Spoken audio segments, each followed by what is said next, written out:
What's going on, guys? So just as I had started talking about all of the great things about Wick Hunter, the amazing profits that it's been able to generate, today I did 2.36% on my investment. So it's been an amazing performer, and it's something that I feel that if you can put the time into and you learn a little bit about it, it can be an amazing kind of foundational baseline profit generator that you can use to fuel other crypto projects. But just recently learned that Binance is not going to be allowing people to operate APIs unless they pass intermediate verification, which means you need to show your ID, you need to show a passport, and it's also not going to be very good for US citizens because 70% of my audience is from the US, and so this is going to be something that I'm not entirely sure if there's going to be good workarounds. I mean, for me personally, like, I do have some people that I could potentially, set up accounts with, and there's a little bit of added risk with that because, you're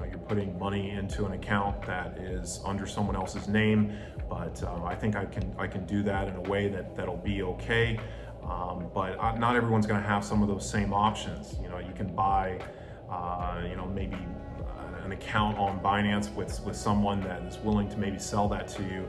And we had talked about doing that with another project, BitCross, because BitMEX has the same issue. Like, they implemented that not too long ago, and it really brought down the volume in that exchange. And a lot of people, were looking elsewhere to trade. And Bybit's doing the same thing. You're kind of seeing this movement across the board, and it enhances the need to have a second citizenship, to have different ways to kind of work around this little inconvenience. It not only impacts Wick Hunter, but it's going to impact other projects. So with BitSwap, one of the more profitable exchanges to trade on was Binance, especially the BNB pairs. I've been setting up a few of those myself with Matic, with Luna. I want to get into a few others paired to BNB, and I think that those are great because if you're bullish on both those pairs, it's earning crypto in your exchange account that you can withdraw, you can sell, and it's also one that can do 1% a day if you can dial these in really well. But now things are a little bit more uncertain, and I don't know. I don't know how to go about this, because it's such a phenomenal performer, and if that's just going to be gone for most of the people that were using that's a big deal. So I don't know. I don't know what to really tell people. I think that for me, like, I was really positioning these two projects as more of like activators. Like, what I kind of look at is like a project that is producing dividends, that is producing income, and you can use that to fuel other projects, but you need to have like a driver, you need a profit generator, and that's what some of these projects are doing.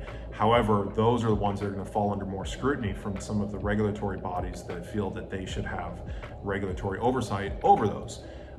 So the way around that is to get outside of the framework of that by becoming a citizen somewhere else, or putting that account under somebody that has a citizenship of another country that can perhaps let you use their account. So that's one. If you really want to get into this, that's one that I think that you may want to look into that if you have somebody that can get you access to an account. Because you still have the ability to create sub accounts under one KYC account.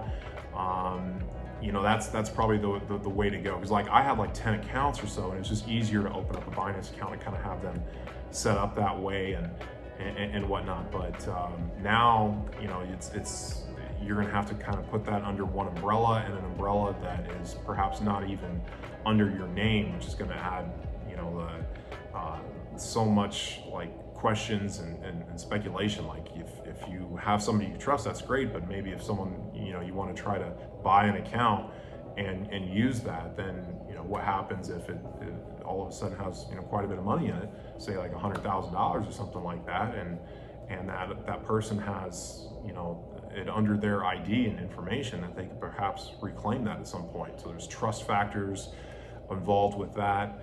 So I don't know. Like, I'm I think I was just talking about this earlier, like a lot of the yield farming projects really exploded in popularity kind of in the, March, April, May timeframe, and they really died off in June. The market kind of took a tank, and I think a lot of people are getting diversified into other blockchains. Matic was really blowing up. There was a lot of profitable farms on Matic. I didn't get into those, but some of the other layer 2 solutions that are similar to what we saw with Binance Smart Chain is, you're going to see some of those, people in crypto that are just going to move around because that's, what they're doing is they're chasing yield. And,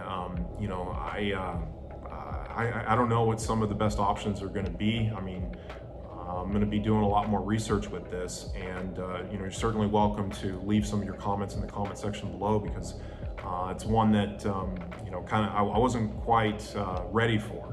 I kind of just got things set up and dialed in, and was really kind of getting my accounts back, because I got hit for a huge liquidation on that May 19th flash crash that happened with Binance.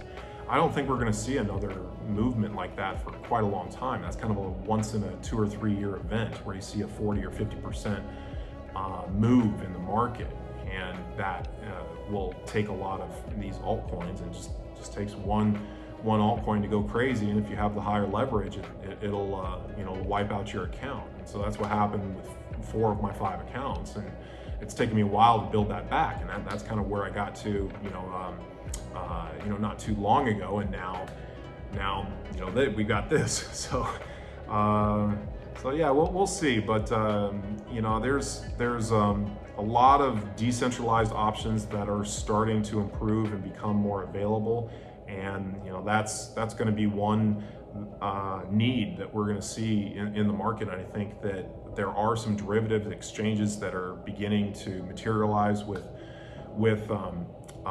leverage trading, but it's not really, the volume's not there yet. Perhaps the trustability is not quite there yet, or maybe there's some things that still need to be worked out. So I think it could be something that could really be the thing that we see as profit generators right now in crypto in the near future. But it's not quite there yet, and so that's why relying on some of these centralized exchanges is a little bit more necessary, and that's where the volume is. So I don't know, it's a tough go. I'm going to be looking at more options and things that are going to be available, but for now, if you are in this Wick Hunter or BitsGap or some of these other ones, this is something you're gonna have to kind of take a look at and start, moving your funds around, because I think it's about 2 weeks. Those APIs are gonna be shut off, so we have a little bit of time, but not much. I have noticed that Binance, like, they will put deadlines out there of things, and they don't always get implemented, so it may go, past the 23rd, but like, for instance, they just updated that 0.06 withdrawal limit, but on all of my accounts, I'm still at 2 Bitcoin. So it's that hasn't been implemented yet, even though I think that was supposed to go live here, a few days ago. I might be wrong on that, but anyways, that's kind of that's kind of what's been on my mind. So for the last day or two, I've just been kind of going through my accounts and cleaning some of them out. Like, I had 2 Binance accounts that, one of them I can't trade on because it's an old account, and maybe it touched a US IP address at some point, and so that I got flagged. I had another one where they just flat out closed it down because I tried to do Binance US KYC, and it wouldn't accept me because I didn't have like an address in the US, because I'm living overseas, and it doesn't take that into account when you're signing up for an account. So, I mean, even if I wanted to KYC and sign up for a Binance account, I can't because of the way that they have things set up. So, maybe this is a golden opportunity for a new project to emerge, and we may see that very, very soon. So that might be something to look out for. But I'm always looking for opportunities. You know, a lot of people are talking about Hex and Pulse Chain, and that's got a lot of momentum behind it, and that is a solution because it's a decentralized option that's not going to deal with some of these same types of restrictions and compliance issues. You know, Drip has been another one. I kind of missed out on you know, the ramp up, but that's one I still want to get into. You know, just slowly kind of building my Drip account. I think that could be a great one, and there's a lot of other projects that are out there that I'm looking into, and I'm also kind of going through a lot of old accounts and trying to find some crypto. Like I went through all my yield farming accounts and found that I'd lost out on quite a few of those just through impermanent loss and things like that. But anyways, that was kind of my thoughts. Just wanted to chat a little bit and share, and curious to hear your guys' thoughts. Let me know what you think in the comment section below, and other than that, I'll catch you guys in the next video.